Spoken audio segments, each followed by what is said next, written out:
អនុញ្ញាតគោរពជំរាបសួរលោកអ្នកទូរទស្សន៍សនិកជនបាទទាំងអស់គ្នាដែលបាននឹងកំពុងតាមដាននៅលើបណ្ដាញសង្គមផ្សេងបាទលោកអ្នកហើយការជូនដំណឹងពីហាងចាប់សរសៃដៃទេព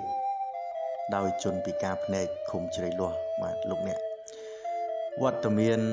លោកអ្នកជ្រើសរើសយកសេវាកម្មព្យាបាលដោយម៉ាស្សានេះខ្ញុំសូមរៀបរាប់ត្រួសអំពីអត្ថប្រយោជន៍ចុករយស្ពឹកស្រពន់ស្មាខ្នងចង្កេះបាទសម្រួលសពាតឈាមឬយើងទើបនឹង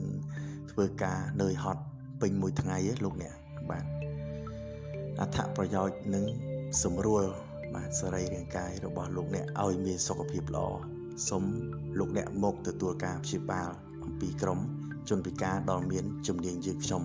ដែលបាននឹងកំពុងបើកដំណើរការរៀងរាល់ថ្ងៃ